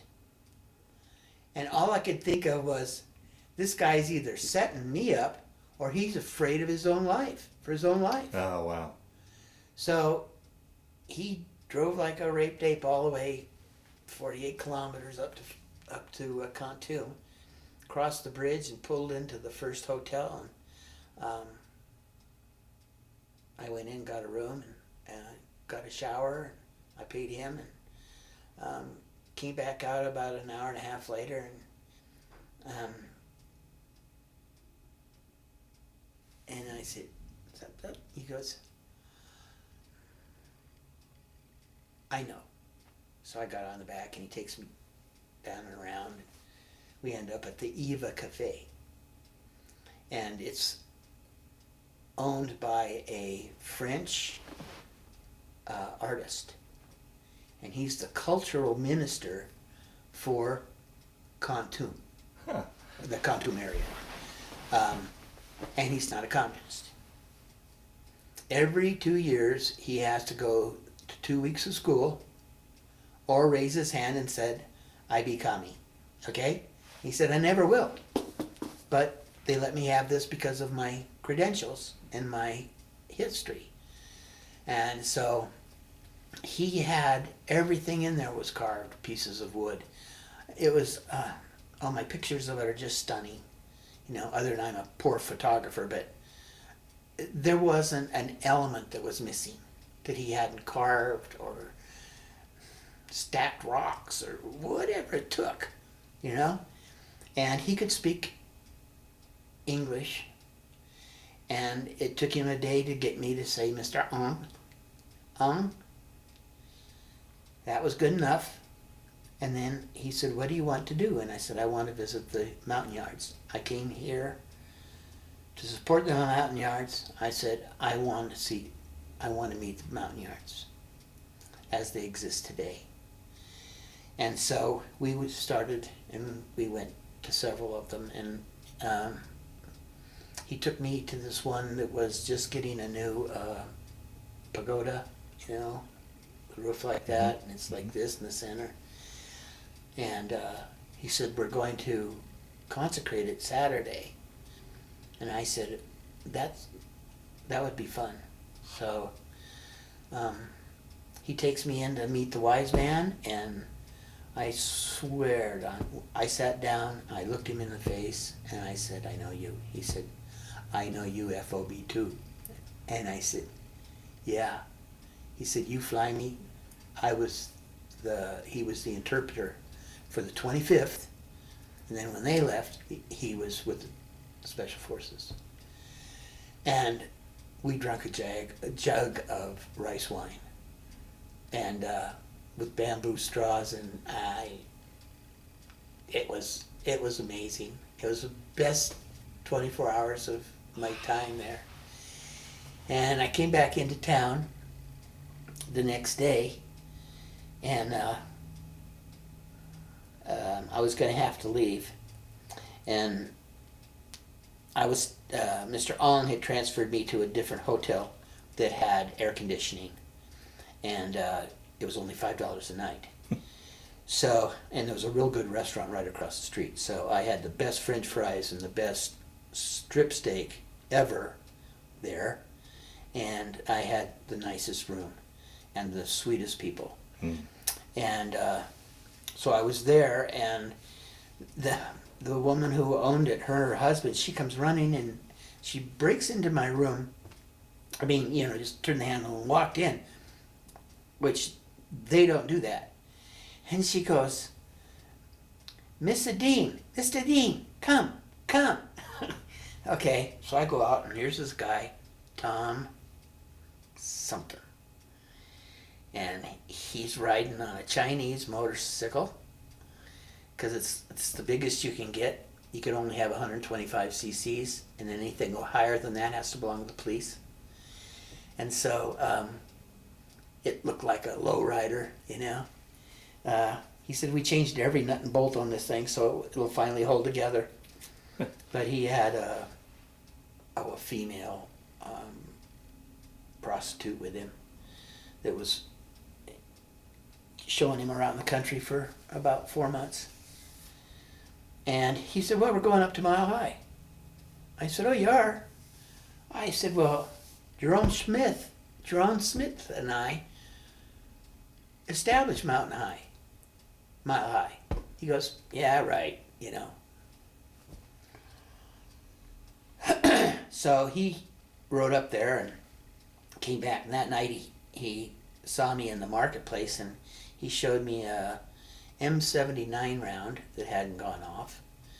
And I said, for the love of me, what are you doing with it?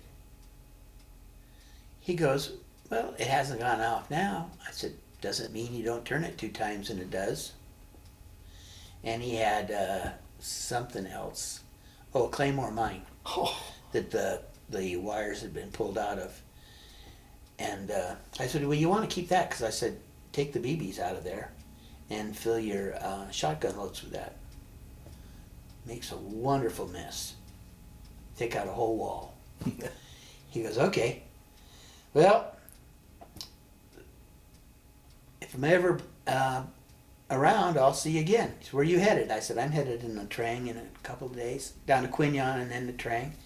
He goes, I'm going to call Bill Williams and tell him you're coming. And I said, all right. And the next morning before he left, he walked up to me and he handed me 2 pictures. One was a shot out the door of the foliage, it was just, you know, a sea of dense jungle, and this little bitty top of a mountain that had been blown clear and scraped with a little baby bulldozer, and a shot of the back of my helmet that said CW2 Dean Taylor, and in the center, Gladiator 058. And he goes, I thought you were shitting me there for a while, but dude, you're real. And he handed them to me. I said, no, you keep them, they're yours. I said, I knew I was there. So I go down to Quignon, spent 600,000 dong. It was 16,800 and some dong to the dollar. So, you know, didn't cost me much. And it made this guy's life. You'd have thought he'd died and gone to heaven. But he wouldn't go back that night. I said, well, then I got him a room where I was staying at Barbara's. And I said, you stay here, you leave in the morning. He said, okay. So we went out and had dinner that night. He got drunker than a skunk, so I rode him back to the hotel. And then got him in bed, and I went to my room, and the next morning he was gone, bogeying his way, but he didn't want to go at night. And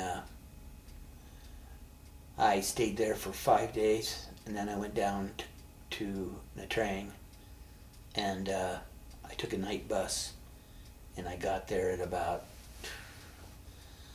I'm going to say, 2 o'clock maybe. It was a long time. And the road back then was still old Highway 1, which was dirt, 1 lane, go around a corner like this, half of, you know, all you could do is look straight down. I quit looking. I just wadded up some stuff and put it behind my head and went to sleep, and woke up when they stopped the bus. I just knew we were going over off that cliffs. And got me a place and took a shower, put on shorts, no clean shorts, new shirt, my Tevas, and went on down to the beach. Started walking down the beach. It was about 4 o'clock, 4:30 in the afternoon. I see this, it was like a mirage, and here's this guy. He's tall. He's getting taller, you know. He goes, "That you, Taylor?" I go, "Yeah, you must be Williams." He goes, "Yeah." So we met and we sat down and had coffee on the veranda and in the shade and talked. And he goes, the guy from Khantoum had called, had emailed him that I was coming and about what date. And he said that he flew the Battle of Dak To. So Bill and I are sitting down talking, and he said, "What did you do?" You know, and I said, "Well, once the Battle of Dak To and 875 were over, I said they wanted me to take and disperse these bomb-looking things that were about this long and about that big around, and they had a fake antenna that looked like a weed coming out the back, and I was supposed to drop one every 500 yards along the Ho Chi Minh Trail, starting down at Bambi Tuit. And so we did. And 500 feet, and I had an X on my bubble, hit the spot, chief drop.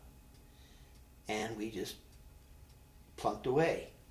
And after 2 weeks of that, I was down to, I had one more load to do, and we had our 3 test bombs, which were painted baby blue. And I used those to get my marking, so that at 500 feet and 60 knots, it would hit there. And we threw those in, because the other day we'd seen some water buffalo and elephants with artillery pieces on them coming down the trail. And so I thought, well, if nothing else, maybe we can get lucky, take out one of the animals. So we made our way all the way up, and we were northwest of Hanoi. Hanoi. Mhm. Oh boy. And then we flew into Laos, and we're coming back down on the Laotian side, and we hopped back over onto the trail, and lo and behold, there were our targets, and we dropped all 3 of them. Boom, boom, boom. I don't know if we hit anything or not, because by then I'd rolled the nose over and we were hauling ass for home.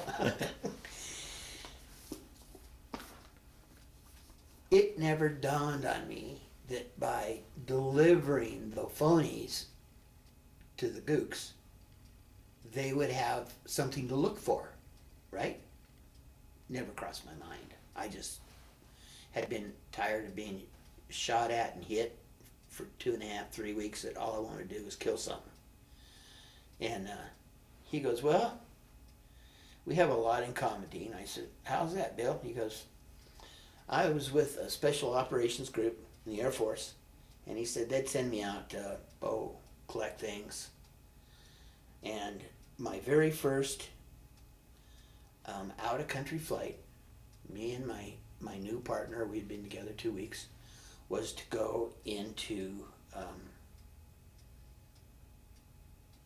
Laos, just to the west of Khe Sanh, and recover, because I had to mark where I dropped everything, and I marked those 3, and recover 3 light blue listening devices. I said, "You're shitting me." He said, "No." He said, "We got shot up." He said, "We got all 3 of them." But he said, "My partner and I spent a month in Hawaii recouping, and then we came back." He goes, "So you're the stupid son of a bitch that dropped him." I said, to me, it was just an outlet for anger. I said, I had no idea that sent somebody in to get him. Hell, they knew where they were on the map. They could just send in some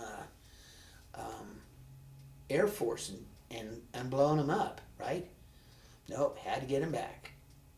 So I stayed with him for a good 2 weeks, and he introduced me to Sergeant Fong, who was with the 25th, and also was the last truckload of Vietnamese out of Pleiku when they were overran, and he was caught. He said he got rid of his blouse because it had his rank and insignias on it, and he ripped those off and threw those, and then he ripped the blouse up and cut it up with his knife before they could capture him. And if you were E5 or above, they killed you. Just pure and simple. If you'd ever worked for an American, they killed you. There was no court, no nothing, done deal. So his wife came up from Saigon, and she worked in the rice fields for 7 years while he was repatriated. Wow. And then they gave him a little sticker, that's a little card that said the only job he was eligible to hold was that of a pedicab. It's the lowest job on the rung of the Vietnamese people. So he ran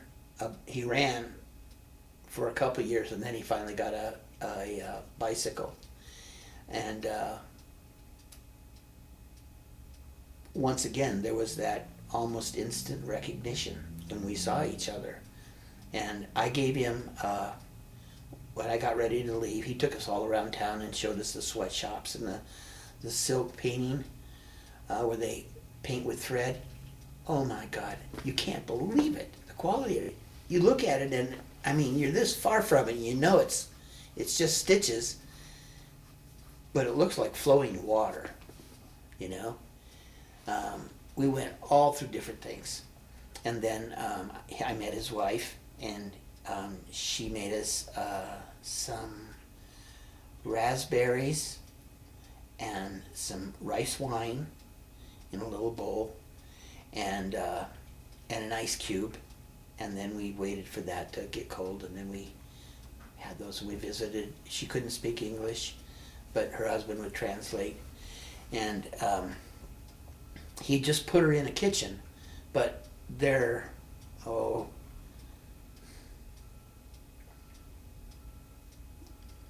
maybe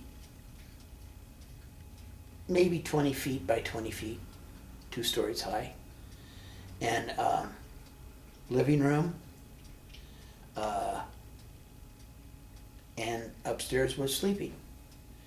And she used to have to cook outside in the alley. Well, he found a guy had moved out of a little place down the alley, and he'd bought it and turned that into a shower, a latrine, and a kitchen. And she was so happy. And she went down there and she showed us, and then she said, you know, if you need to, you use this. Yeah, I don't think I can hit that hole in the floor, honey. I tried a few nights in Quenya and never did hit it. But she was really sweet, and I had a whole bunch of dong left, and I didn't need them, and so I gave them to him. And I said, please take care of your wife and your children. And he said, thank you.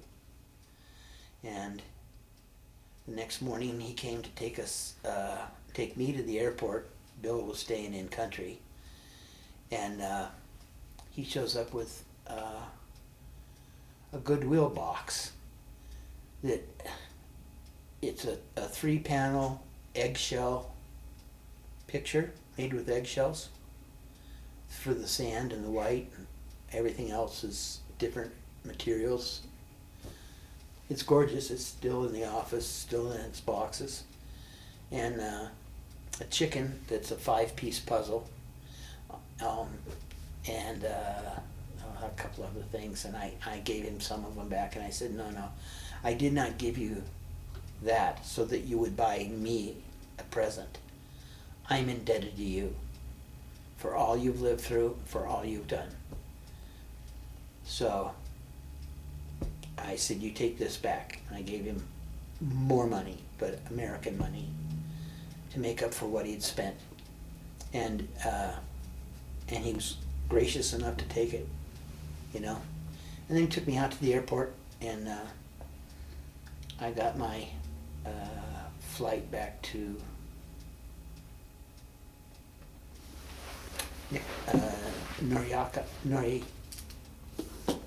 anyway, in Japan. Japan, And where I changed to Delta, and Delta to Houston. And and that was it. That was Did that was that a healing trip for you, or how did? Yeah, it was, because when I was there, if you saw a dog, it was on its back, legs straight like this, and the kids were pulling it by the tail, taking it home for dinner. Okay?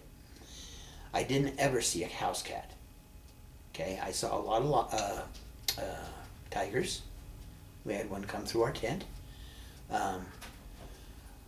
I saw a lot of panthers playing in the fields. I saw elk, all kinds of things, but I had never seen a cow. Water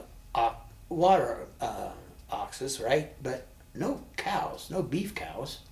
And they had this most beautiful Bosco-looking red cows with these big eyes and these big lashes. I mean, really a beautiful cow, and they had them everywhere. They were wherever the rice wasn't, being harvested. They were in the other parts, and big herds, 30, 40, 50. They all had 5 dogs. The mountain yards all had 5 dogs. Well, they went out every night and got forest rats and brought them back. That was what they would then make meals out of. And I saw one black and white kitten on a step. I got a picture of it. And in general, life was better than it was when I left. Yeah. And had it not been, I think I would have disappeared. Sure. Right. Just I couldn't have taken it. Right. Had that been the case. But it appeared that, well, first off, you have a society. In 2003, the oldest person around was 35 years old. Anybody older than that came down from the north. So all the old people came. They sent them out of Hanoi, brought them down here, and gave them the businesses of the South Vietnamese and kicked the South Vietnamese out. So, if you saw old people, you knew that they were communist. And I went to shop the day before I was leaving Saigon to come home, and I got some T-shirts. One is a picture of Ho Chi Minh, and it gives the day of his birth and the day of his death. And he has this, just like me, right? And no hair. I would wear that, and people go, same. I said, yeah, I'm back, and I'm really pissed. But I went into one shop, and they had the same thing that the next shop had.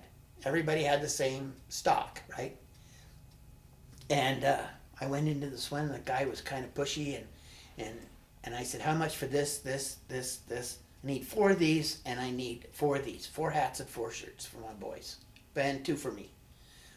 $200,000. And what? I said, no. And I went right next door. I walked in there, and that guy says, he'd already been listening, right? So he goes, I give you 5 of these and 5 of these, $100,000. I said, no, that's too low. 150,000. No, 100.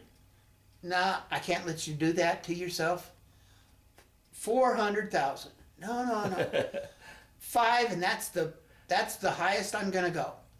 And the guy just looked at me and had no idea what to do. There was a German couple there who had been trying to Jew him down from 75 dong which is ridiculous. And so I gave him 500,000 dong. And his neighbor came around the corner, and if he could have shot me with his eyes, he would have. He was pissed. And I thought, well, it's funny to see how you reacted to it, Yeah. So I was kind of the bad American, I guess. But they had a chicken influenza, so all the chickens had to be killed. KFC only offered chicken strips, which were frozen in the manila and flown in. So I was I was in Khartoum at the time, and Mr. Ong told me about the chicken. And he said, do you want to go chicken hunting today? I said, no. He goes, they all turned all their chickens loose into the forest. And he said, they won't go far, you know. And they sent all their dogs out there, and all their dogs are watching the chickens, so there's nothing going to get them. And then when they have been inspected, okay, then they'll call the dogs, and the dogs will herd the chickens back. And I said, don't they understand? I said, I know you do, but don't they understand that it just takes one to be infected and they're going to lose all their chickens? And he goes, they'll risk it because their chickens are that important to them, you know. And but like I said, it was nice. They had no infrastructure. They had paved roads, Quezon all the way down to Bami to it, and then on down to Dilhat, and then down to Ho Chi Minh City. But not a lot of. They had so much at the market, you know, of fruits and wonderful things. But you could only keep it for so long. Like, you know, you bring it in this morning, it's dead. And so they had a tremendous amount of waste. And there was no way to fix that because they didn't have any infrastructure. They had a refrigerated freight cars that ran down to Saigon. Well, all that could have been, you know, transported and really totally changed their lives.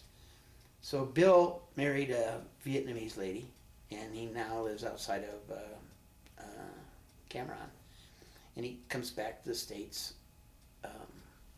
once or twice a year. And but they have built a house and a hotel. And he sends pictures. He has a camera that he mounts on the fork of his scooter, and he drives it around and he takes pictures, and he's telling us, giving us a narrative of the road trip, right? And I'm looking, and he said, I'm just leaving Cam Bay, and I'm headed up to Nha Trang, where my mother-in-law lives.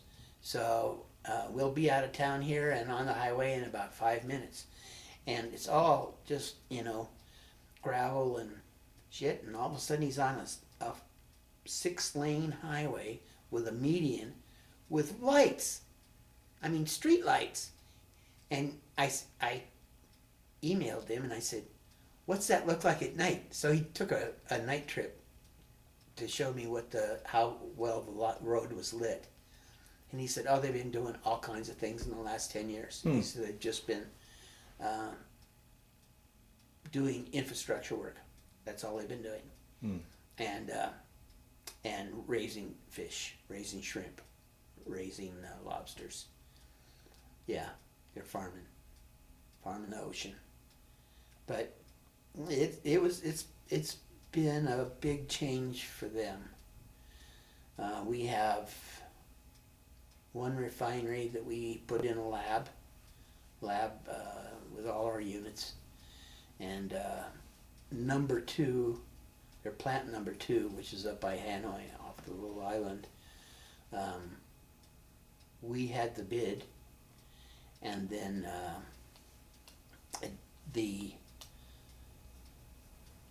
it was bid through our company, our salespeople in Japan, and the yen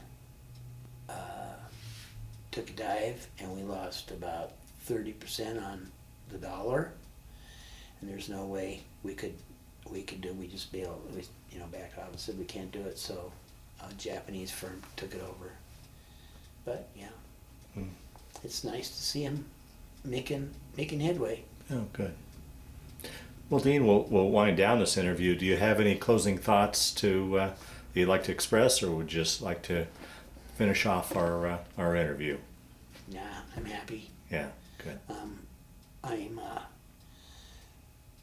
I went on this honor flight, and there were 32, I think, World War II, and one was 94. She turned 94 on our first flight over there, and for our flight back. And then the rest were split between Koreans and Vietnam with Purple Heart. And there were 32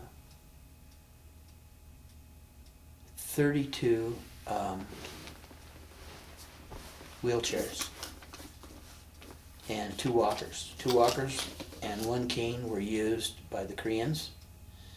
All 32 of the wheelchairs were used by Vietnam vets. And the 94-year-old woman, her granddaughter, on the about halfway through the deal, asked if she could use a wheelchair for her grandma, and she did, and they had one in the deal, and they let her use it. But how can people who are 95 years old walk up and down a hill when most of us can barely stand and without losing our balance? You know, food for thought. Yeah, right. Go Orange. I Yeah. think. Well, Dean, I want to thank you for sitting down to tell your story today. More importantly, though, I want to thank you for your service to our country. Well, it was my pleasure to serve, and it was my pleasure to use up all your film. I love to talk.